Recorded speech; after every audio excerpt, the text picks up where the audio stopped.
Have you ever wondered why we lose hair? It's a question that has perplexed humans for centuries, leading to a myriad of myths and misconceptions. But the truth, as always, is more fascinating than fiction. Hair loss, also known as alopecia, is a natural phenomenon that affects us all, regardless of gender, race, or age. It might seem like a cruel joke of nature, but it's simply a part of the intricate dance of life and death that happens in our bodies every day. You see, every single hair on our head is in a constant cycle of growth, rest, and renewal. And sometimes this cycle can lead to hair falling out. But the story doesn't end there. While hair loss is a natural process, it can also be influenced by a host of other factors. Genetics, for instance, play a significant role. If your parents or grandparents experienced hair loss, chances are you might too. It's one of those family heirlooms that no one really wants, but we get it anyway. Age is another key player in this game. As we grow older, our hair tends to thin out and lose its luster. Hormonal changes, particularly those associated with pregnancy, menopause, and certain medical conditions, can also lead to hair loss.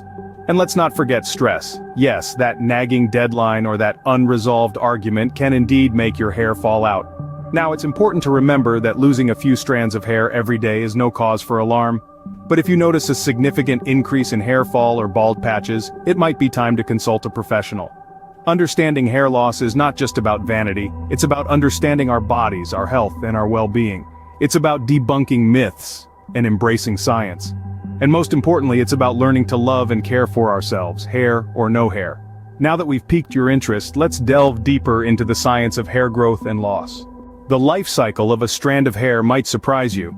It's not just a static part of your body, but rather a dynamic feature that's always changing. This cycle comprises 3 stages: anagen, catagen, and telogen. Let's start with anagen, the growth phase.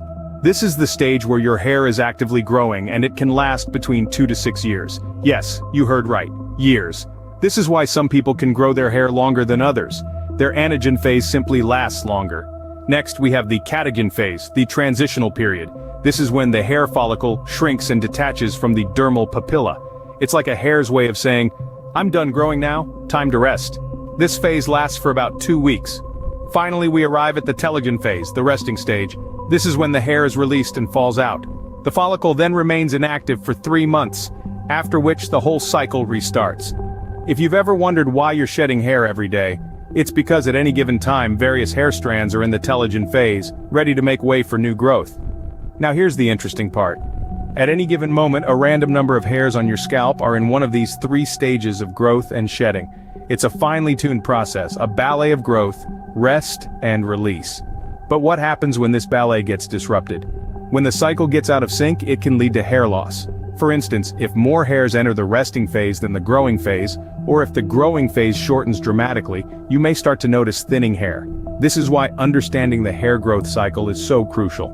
It's not just about knowing why we lose hair, but also about understanding the natural rhythm of our bodies.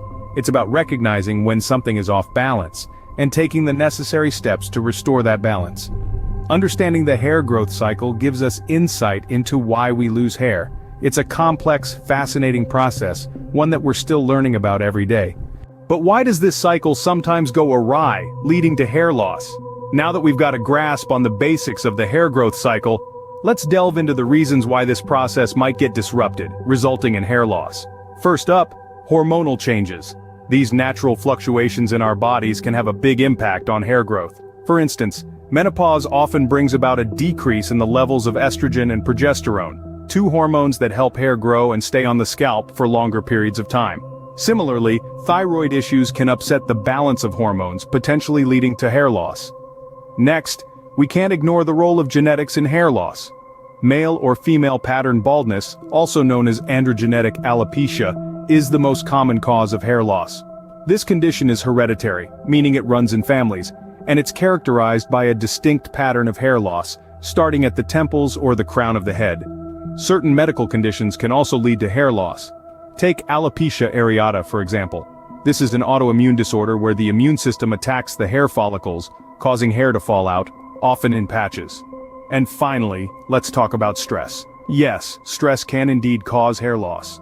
When we're under a lot of stress, our bodies can push more hairs into the resting or telogen phase of the hair growth cycle prematurely. This means that more hairs are shed, leading to noticeable hair loss. So as we can see, hair loss isn't a simple issue. It's a complex process influenced by a myriad of factors, from hormonal changes in genetics to medical conditions and stress. Each of these elements can interfere with the hair growth cycle, causing more hair to enter the telogen phase prematurely, and subsequently leading to hair loss. It's clear that many factors can contribute to hair loss. But what can we do about it? Stay tuned as we explore this question in the next segment. Is hair regrowth a myth, or can science back it up? Now that's a question that's been on many minds. The truth is, while it's not always possible to prevent hair loss, there are steps you can take to promote healthy hair and potentially slow down the loss. It's a combination of understanding your body, your genetics, and making the right lifestyle choices. Lifestyle changes such as maintaining a balanced diet rich in proteins, vitamins and minerals, or reducing stress levels, can go a long way in promoting hair health. There's also a plethora of over-the-counter products that can aid in this process. Prescription medications can be a viable option too, especially for those experiencing significant hair loss. And let's not forget professional treatments like hair transplants or laser therapy, which have shown promising results. While hair loss can be a daunting experience, understanding the science behind it can empower you to take steps towards maintaining and regrowing healthy hair.